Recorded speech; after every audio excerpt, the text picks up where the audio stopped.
Hi, I'm Jeff Wilser, a writer at CoinDesk. I am thrilled to be joined today by David Plouffe. David, of course, is a legend in the world of political strategy.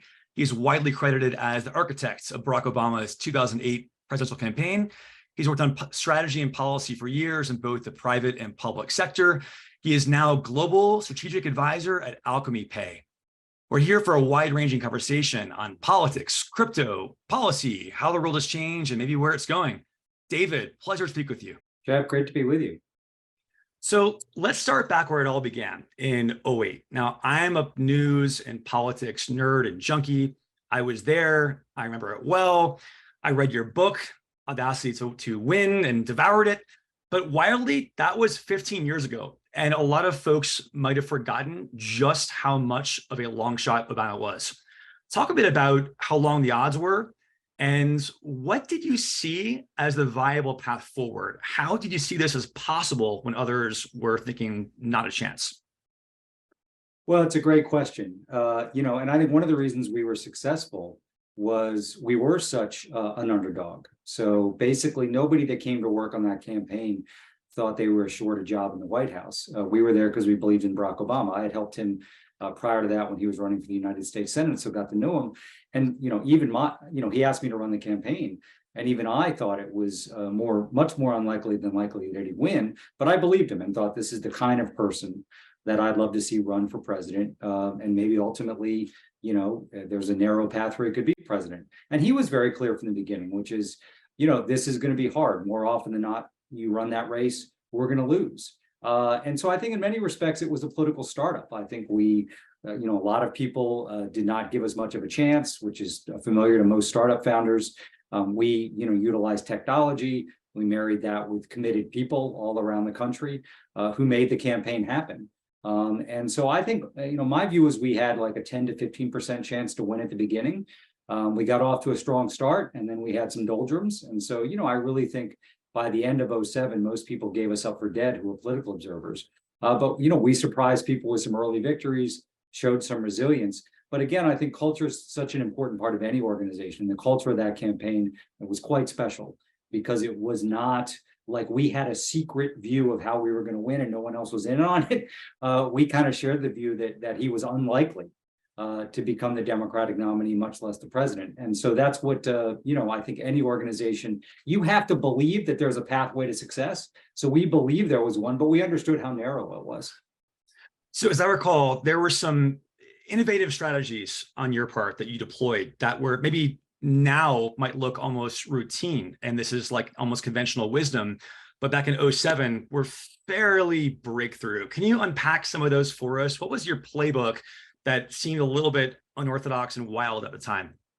Yeah, they probably seem pretty prehistoric now, but back then, one interesting story, this was back in '07. This was either right as Obama announced or it was clear he was going to announce. Steve Jobs actually asked him to be the recipient of the first iPhone call that ultimately went to Johnny Ive.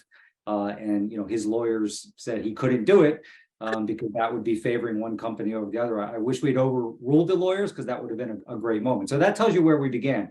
The iPhone was just getting introduced, although BlackBerries were much more part of that campaign than iPhones. So I think it was really we didn't have the political institutions or organizations. They were all going to be with Hillary Clinton, somewhat understandably. And so we had to create a campaign out of scratch, which is how do we identify people around the country who want to get involved in the campaign and contribute whatever time and money they had to get this thing off the ground. So we utilized technology, a website basically, because at that point, Facebook was really, I think, still just on campuses. So it was really, we used things like Meetup and some of the other platforms that were out at that time, and our volunteers did, but it was to develop a website. We had a component of it called mybarackobama.com, which is its own social network where people could come and sign up to volunteer, find others in their community who were supporting Obama. So we really had to bridge that divide between technology and people and make it work because it was the only way to scale. Remember, campaigns move pretty quickly. They have end dates, they have election days. You don't have quarter after quarter to get your act together. So we had to basically build a national campaign very, very quickly.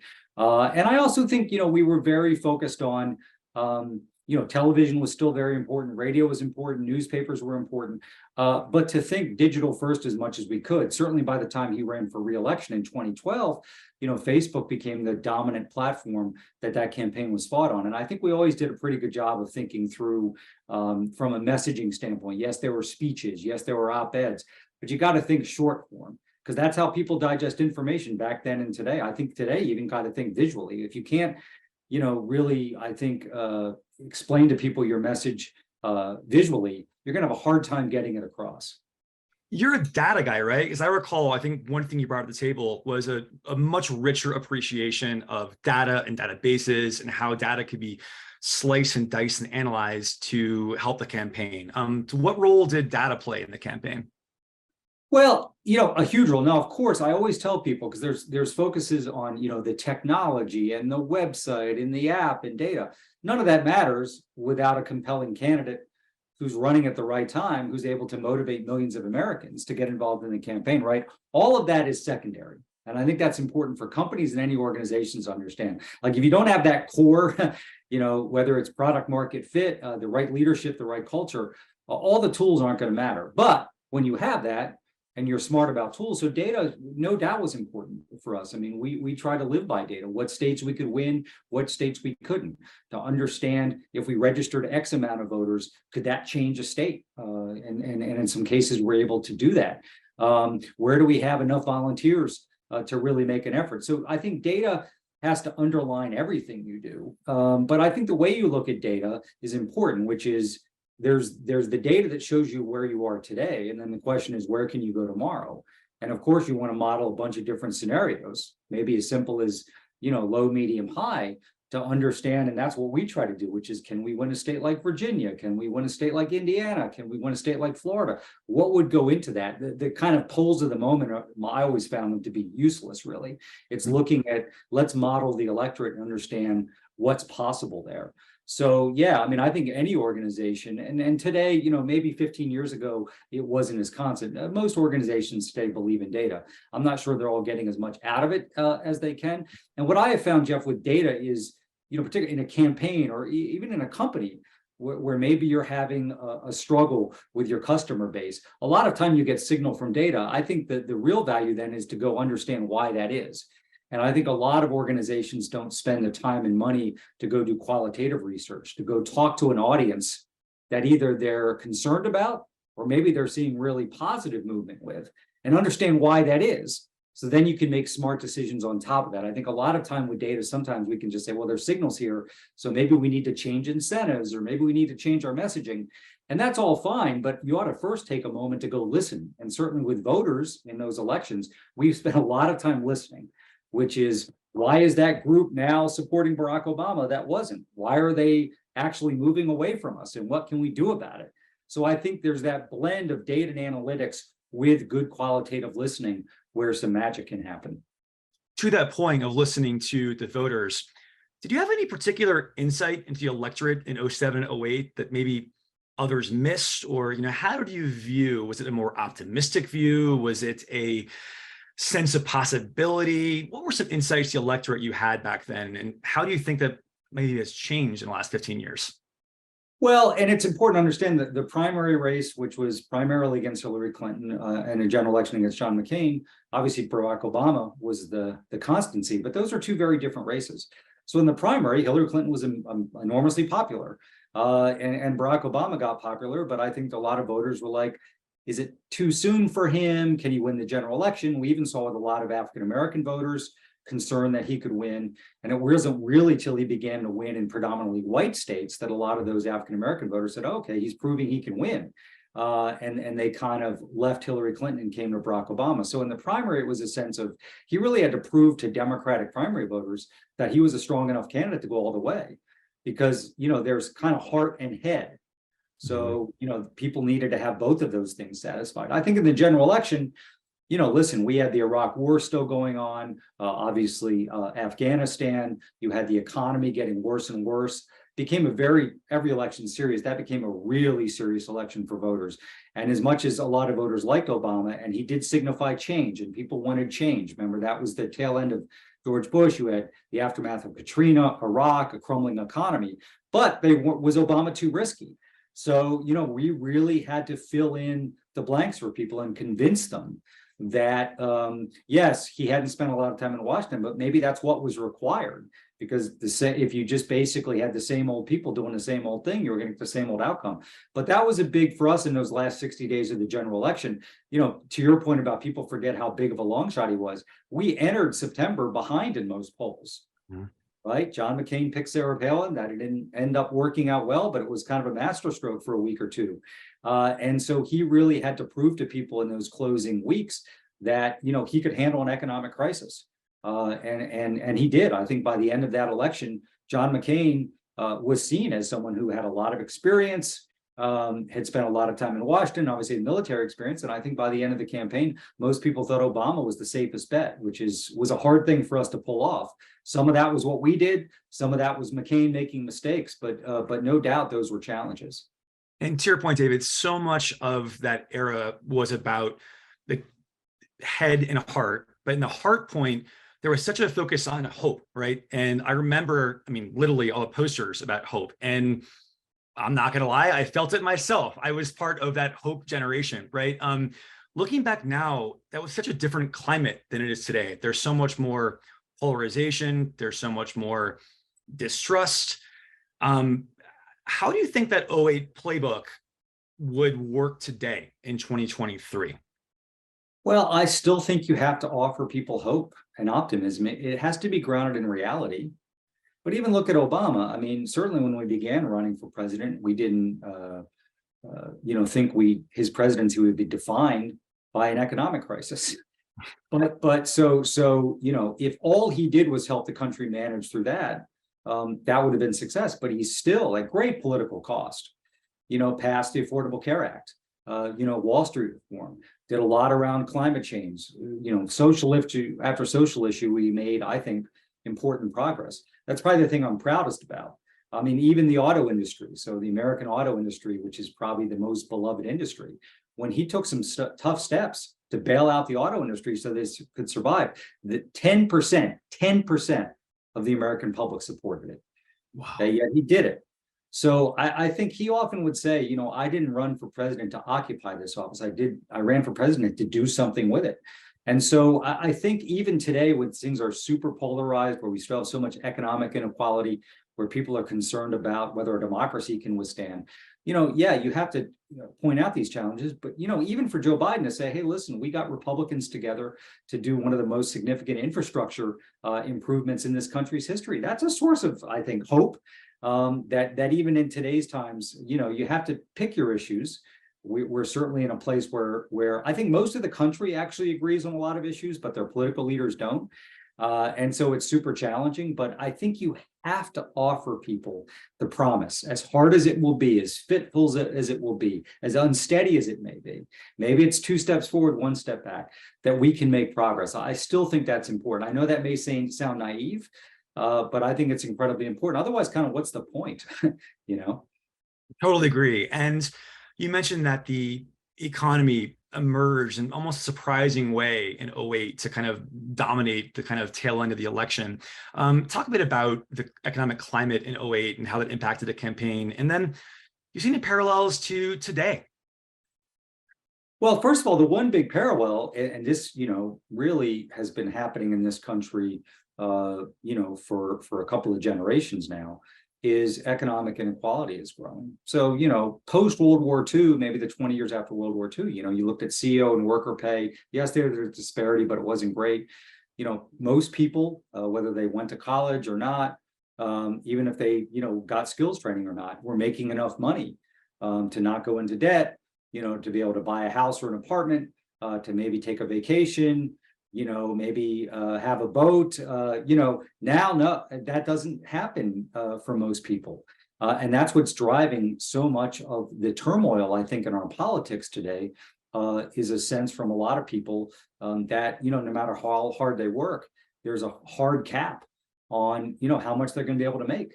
And so that was true even before the financial crisis in '08. But you layer a financial crisis on it, which, most economic experts thought it was quite likely we were going to head to a Great Depression. And I think even today, a lot of people don't realize. I mean, remember, the unemployment rate got above 10%. We had quarter after quarter of negative growth. I mean, it was, the only thing that rivaled it was the Great Depression. So it was the second worst economic crisis in the country's history. And I think for Barack Obama, so he had to put on the hazmat suit and figure out what did we need to do to stabilize that system so that we could begin to grow again. But he also did some things around taxes and others to provide more equity in our economic system. But that hasn't changed. So right now, people ask, how can you go from Obama to Trump? Well, they both represented change. And I think people are dissatisfied. Most people are dissatisfied with their current economic situation. And so they're going to continue to cast about, in my view, Democrat, Republican, maybe eventually third party, people with experience, people not with experience, because they're not satisfied with their economic situation. Listen, the stats, Jeff, but 40% of Americans basically have less than $400 in the bank. So think about that. A car repair, an appliance breaks down, obviously a health event for them and their family. It's catastrophic. And so when people are living with no margin at all, it's no surprise that our politics are going to be fairly turbulent. And I think that's the challenge, particularly with AI and other technologies continuing the march, which is how do we build an economy that works for as many people as possible. And so I think that was core to why Barack Obama got elected president, got reelected in 2012 with unemployment still above 7%. Why? Enough voters thought, listen, I may not even agree with everything he says or his issues. He kind of gets me. He gets working people. That was one of his great strengths in both of his campaigns. In many respects, the second one was harder. And Mitt Romney was a very strong opponent in 2012. And we still had a very wounded economy. There was a sense voters had in Wisconsin, in Pennsylvania, in Ohio, in Florida, states that, we won, that are now considered deep red states, that Barack Obama understood, me, I'm a worker, I didn't go to college, what are my aspirations? What would be helpful to me? And that was one of his secret weapons in both of those campaigns. You mentioned economic distress and economic uncertainty. It might not be a coincidence. '08 is the same year Obama was elected president, and also the Bitcoin white paper was released. And some think from the origins of Bitcoin that spawns from economic uncertainty and concern banks and so on. How do you see economic factors playing the role of kind of the rise and drive of cryptocurrency adoption and increased interest over the years? Yeah, well, I think that certainly helped propel it in the beginning days. I mean, I think, it was a financial crisis largely driven by misbehavior on Wall Street, risky behavior that basically, wiped out many Americans, killed a lot of businesses. A lot of people lost their homes. Some people still haven't dug out from under that. Obviously, you had people entering the job market who were younger then, who found a pretty unhospitable market. So I think, a sense of a different way forward, decentralized, not as dependent on big banks, I think was certainly part of its origin. And I think as people learn more about, the security, speed, really helping the unbanked, there's a lot of benefits to this technology and approach that I think has gained support and interest and ultimately participation through the ways. But I think this really emerging during the shadows of the financial crisis, I think was probably a really important part of the propulsion and the interest. David, tell us about your cryptocurrency journey, and when did you first learn about decentralization and blockchain, crypto, and kind of what first excited you about the possibility, and what are some, what do you find actually useful about it? Yeah, I mean, if I recall, I was in government, for a period of time after '08, and I think that's when I first learned about it. And so, did as much as I could to study it. We obviously would have conversations as well in government, although it was very nascent then. So first of all, it was just curiosity, which is, what is this? There seems to be a lot of excitement about it. How will it work? What's the promise of it? What are the pitfalls of it? And so, I was like, I'm sure many people are, you start out as just a casual observer and enthusiast. And, not too long ago, I started doing some work with Binance on their global advisory board, providing what assistance I can to that company specifically in the industry generally, but also quite frankly to learn. I think I find particularly as I get deeper into my life, it's important to try and learn. We obviously are all trying to learn as much as we can about AI and some of these language models now. I think we all still are learning. Yes, there's crypto and there's coins, but obviously there's going to be enormous, I think, promise. Web3 and the blockchain, whether that's education, could be politics, government, healthcare, a lot of benefits. So I still don't need, certainly I don't know all I need to know. So it's we all need to be on a continually learning journey. But I'm a believer that we need to offer people more options and alternatives, in terms of finances. I think it's important, though, for the industry to understand you're going to be treated by regulators as a financial institution and not as a technology startup eventually. And I think that's going to be over the next few years. Some of the interesting dynamics is where does all this settle out in terms of the industry moving forward with the security to know that they're going to be able to operate, but with rules obviously around that. When you strip away the hype and the speculation and prices and all that stuff, you kind of touched upon a little bit of financial inclusion, but what do you see as the real promise or use case, or to put it differently, for those who are deeply skeptical of crypto, or like, I don't see the point. What's your response to why does it matter at all? What is the potential in your minds? Well, first of all, I think people are going to want to make sure that their investment, whether it's a large investment or a small investment, is safe and secure. And, that's why you're ultimately going to have a lot of regulations, I think, surrounding all this. That's why I think one-to-one fiat, which is something Alchemy Pay obviously is spending an enormous amount of time on, is kind of one of their marquee offerings, has to be part of the equation going forward. But you think, well, listen, there's unbanked in Western Europe, there's unbanked here in the United States, but you look at Latin America, Africa, some countries in Asia where crypto usage is really sort of skyrocketing. It is maybe unbanked, pretty much everyone has a phone. And so the ability in seconds to move money, there's still a lot of remittances happening around the globe. This makes that more secure. It's more speedy. It's done less expensively. So, to me, we should always think about new technologies and whether we should enable them or not, which is who's going to benefit. And if the benefit here ultimately is going to be for a lot of people across the world to have access to the financial market, to do so in a way that's secure, that's speedy, that costs them less money. I mean, we spend a lot of time in government and politics rightfully talking about how do we help raise wages? Incredibly important. But there's a flip side that you can also focus on, which is how do we decrease costs? It has the same effect on people's bottom line. And I think crypto and blockchain ultimately can save people a lot of money, particularly in the lower end of the income spectrum, which couldn't be more important. You mentioned Alchemy Pay, and you recently joined. You had your choice of projects. Why Alchemy? And kind of what do you view as the vision for that? Well, my sense is they're very focused on kind of bridging the divide, so not looking at it as competitive between the crypto economy and the traditional economy. Trying to work in partnership with governments, very focused on that fiat relationship, that I think will provide confidence both to customers and consumers and governments, and understanding that ease of experience, user experience is critical to this, but you need to couple that with the right kind of confidence that you can be secure and have sound mind, that this is going to be something that doesn't have risk.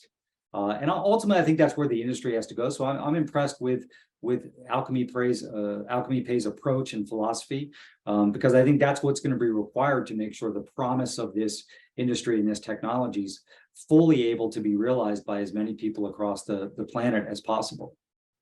What's your role at Alchemy Pay, and kind of is it I know global strategy, and can you talk about your kind of playbook for how to accomplish that vision?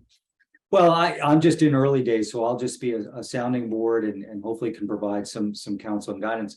But I think, I spent some time at Uber and still do some work for them now. And there's some lessons there, which is, I think oftentimes when a new technology comes, we saw that with Airbnb too. A lot of times, policymakers and regulators will say, how do we fit this new thing into our old regulations? And that generally doesn't work. I know that from being in government. I mean, I remember when Barack Obama asked us in government, he wanted every regulation reviewed that was on the books to make sure it was still fit for purpose. And we got rid of hundreds of them, if not thousands, that might have made sense, 30 years ago, but didn't make sense anymore. So the question is, how do you craft new regulations? Because there has to be new regulations. I certainly live in California. I know a lot of people in the startup world and have helped a lot of them. And sometimes there can be a sense which is, government's at the last part of it, and that's not going to work, because ultimately government is going to have a role in how these new technologies and the promise of new industries are allowed to. So I think on government side, there has to be a sense of, okay, let's not fit this new thing into old rules. How do we fashion new rules? But those rules have to protect the public. There has to be transparency. There has to be accountability. So I think with companies like Alchemy Pay and across the industry, there's going to have to be a sense that, you're going to be looked at as a financial institution, and there's going to be requirements that come with that. And I think, engaging with governments, making sure that they understand the technology and who's benefiting from it. Storytelling is such an important part of any organization, which is who is benefiting and why. Let them talk about why they see benefit and promise, so that policymakers and regulators understand there's real benefit to people they should care about. But then I think companies have to understand that governments are going to get involved. And clearly, last year, the collapse of FTX, that has put huge spotlight, renewed spotlight, intensified spotlight on the industry. And so I think that there is going to be regulations. The question is, can the regulators find the right spot so there is confidence for consumers, there's transparency, without basically strangling the industry? And where that generally comes is understanding where there's differences between crypto and blockchain and existing financial institutions. The other challenge I think here, so in the US, is, you don't want this industry, because maybe I'm wrong, but I happen to think that, 10, 20, 30, 40 years from now, this is going to continue to be a growing and an important part of our society and economy. You want to make sure that a lot of that is fostered here in the United States, not, overseas. Certainly that's been one of America's strengths over the last 50 years, is so many of these new technologies were created here and were really incubated here. So I think that's going to be an interesting dance really over the next, months and years, is where does this shake out? And because obviously if you regulate crypto and blockchain as you have traditional financial offerings, you're not going to get the full promise of that. But I think on the company side, you have to understand that there are going to be regulations. And I think smart companies like Alchemy Pay actually are welcoming that. We saw that recently with AI, where I think Sam Altman this week got a lot of attention talking about regulate us on the front end, which I think is a smart approach. But again, old regulations, kind of dumb regulations, clumsy regulations that aren't fit for purpose are not going to work for anybody. But regulations that understand what crypto and blockchain is and what it isn't, I think really are the sweet spot of where we need everybody to land. Well, David, you mentioned that 10, 20, 30, 40 years from now, this innovation could go overseas. We're already seeing it. There are already companies in the crypto Web3 space that are thinking of moving overseas. So I agree. It's pretty urgent, I would say. How hopeful are you that, you mentioned that there's this need to kind of balance the protecting consumers and making sure risk is understood and having smart regulations with also fostering innovation. How hopeful are you that something will actually get done, that there will be smart regulation enacted? Yeah, I'm cautiously hopeful. So, my point about 10, 20, 30, 40, 50 years was I happen to believe, unlike some of the skeptics, that, crypto and blockchain and certainly Web3, are just going to get increasingly important. So right now, you're right. I think the United States is not in the best position in terms of the signals it's sending, but that could get worse. So, I think a lot of what we've seen coming out of Europe is pretty promising. You see countries like France, The Emirates, I think, really embracing this technology and industry, but with smart rules and regulations. So there's some really important positive signs. I think the question, my biggest concern right now, is the United States, and ultimately where does this land, and are you will we allow this industry and all its promise and all the people that will benefit from it to fully flourish, but with the right kind of regulations and rules? Or are we going to have regulations and rules that really don't properly understand the technology and all those that benefit, and you really stifle that innovation here? So I guess I'm generally optimistic, Jeff, about what I see around the world. Hong Kong obviously recently has taken some important steps, I think, towards embracing this. But I think United States is a big question, and I think if I was thinking about this from a policymaker standpoint, there's two things from a United States standpoint that are important. One, you don't want this to become, the industry that gets birthed and supported outside of the United States. So we're playing catch up entirely. And then two, you don't want to turn it into something that basically is an offering that the big banks are offering, as you kill some of the startup energy around it. So I think those are the principles I'd be careful about. So, but I think, listen, next 6-9 months are going to be crucial here in the United States. Listen, I think generally you're always going to have some, I think, disparity, but generally the more consistent rules are worldwide, the better off we'll be, I think, as an industry and as a society. So that's the other thing. I mean, there'll always be some degree of subtle differences, but hopefully what you don't have is a real patchwork situation where you've got real differences and deltas between how different countries and continents are dealing with this. I think hopefully you will have some consistency, which I think is important for the companies that are operating within that, but also for consumers to have some confidence that there's a regime worldwide that they can have confidence in. You have such an interesting point of view here, because as you mentioned, in 08, 09, on the government side, you were learning about Bitcoin, and you've approached crypto and Bitcoin and blockchain and Web3 from the government perspective, and also now, of course, in the private sector. So you've already touched upon this a little bit, but imagine there was a negotiating table and you can give a piece of advice to both the policy government side folks and then a piece of advice to the private industry, cryptocurrency, Web3 folks. What advice would you give both of those camps on how to get something tangible through? Well, I think first of all, it starts with kind of your point of view and your body language and your spirit. Like, both sides need to want to get something done. So on the private industry side, you have to understand that government is going to get increasingly involved in this space. And you have to just say, okay, that's what it is. I think there's some companies and founders and CEOs that probably are desirous of that, and others less so, but that's the reality. And I think the government side, you have to lean forward and say, okay, we want to make sure that crypto and blockchain and Web3 can prosper. So we've got to, kind of from a body language standpoint, we're athletic. We want to make this work, but we're going to have to, have the right safeguards around that. So I think so much in any negotiation is how are you approaching it? I think then from the private industry side, you have to understand there's still a huge deficit of education about how this works. The security. I mean, my view is there's probably a lot of law enforcement officials around the world that would tell regulators in the financial space that this has been really, really important to them in terms of the transparency, in terms of the relationship, the speed of transactions, the money that people save, particularly at the lower income spectrum. Like, you have to understand and don't get frustrated by that lack of education. Yes, we all wish policymakers knew everything there was about everything. And maybe they should, but they don't. So you got to spend a lot of time educating, answering questions, but also listening. So if they say, from a government standpoint, we need this, you can say that's not going to work, but you better say, well, but maybe we could do it this way. You need to be very creative.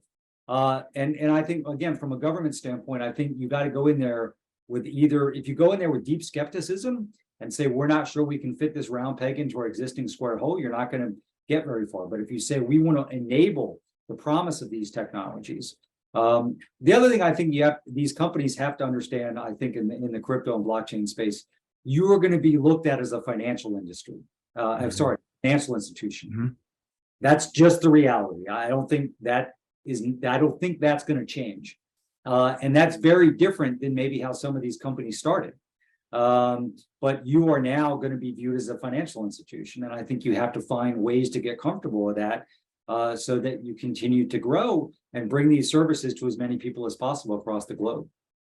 If you could wave a magic wand and enact any regulation of your own, or someone gives you carte blanche, say, David, you call it. It's whatever you think we should do. Is there any concrete piece of regulation you would love to see? I guess I'd list the specifics would just be that spirit, which is, okay, we are not going to approach this from the government side is fitting all these new technologies and industries into existing regulations. To understand, we have to fashion something new. Of course, it can be guided by what we've learned. And then on the private sector side, to understand that's going to happen. You're going to be treated as a financial institution. There's going to be rules and regulations, but they have to be done in a way that allow easy access to the benefit, that give full transparency, that give confidence. I mean, listen, here in the United States, as you know, Jeff, we are once again being visited by bank runs. We've had two major banks fail. There's concerns about others. So I think any crypto company has to be able to convince not just regulators, but their customers that they're going to be able to withstand that, because these things happen. I'm a customer at First Republic, now JP Morgan, and you watch it carefully, and 90% of deposits go out. So you have to understand that, particularly in this environment, I think this is really important for the industry to understand, between the FTX collapse and this latest set of bank runs and failures in the United States, there's just going to be more attention paid to the stability of this industry. Can this industry basically survive huge withdrawals? And that's, I think, going to be an added layer of scrutiny. But so if I could wave a magic wand, it would just be for both sides to understand. From the government side to understand, we are going to have some elasticity. We're going to have some innovation in how we think about regulations that work with this industry. Not say you have to submit to the same regulations that we put financial companies through in the 1970s, much less even in the last decade. But for the industry to understand that government's going to have a fairly heavy hand here. And so you're going to have to be, I think, a partner with them to understand how do we go. But listen, there's no question. You look at the younger generation. I mean, I think we're going to see, this younger generation now, the one that comes after it. I think there's going to be a huge desire to access financial products and innovations outside of traditional large financial institutions. And I think policymakers have to understand that. And again, that's where I think, as much as possible, when you have one-to-one fiat relationships, to me, that's kind of the bedrock of giving people confidence, both at the government level and the consumer level, that this is safe and filled with promise. And my guess is, we haven't scratched the surface yet in terms of really thinking through the promise of blockchain. But I think about it even from a governmental standpoint. Maybe ultimately blockchain is the layer that gives us confidence that we can do things like mobile voting in the future. My great fear is we'll do everything. We already do so many things on our devices, whether that's banking, signing legal documents, healthcare, education. That voting will be the very last thing we do. And that to me is tragic, because I think you can build a system that's secure, that allows people to participate in their democracy, from the comfort of their home in a matter of seconds. Obviously, we cannot do that unless we're 1,000% in the security, but my guess is we can get there. To your point on the promise of blockchain, there are many who view it, and I think you touched upon this earlier too, of promoting financial inclusion, especially to marginalized communities, whether unbanked or having less bank access. How do you view that? And what do you see as the promise for financial inclusion? And what do you think the government can do to help foster that? And what can crypto companies and the crypto space at large do to help kind of further those ends? Well, I think you already see proof of this in terms of usage in Africa and Latin America and some other parts of the world where you have a huge percentage of population unbanked. They are adopting crypto and using these platforms. So I don't think that's a question. Clearly, there's a huge need being filled. And the other thing about this is ultimately, I think from a policy standpoint, from a governmental standpoint, so much of the focus needs to be how do we get more access, to lower income people to financial products? How do we save them time? How do we save money?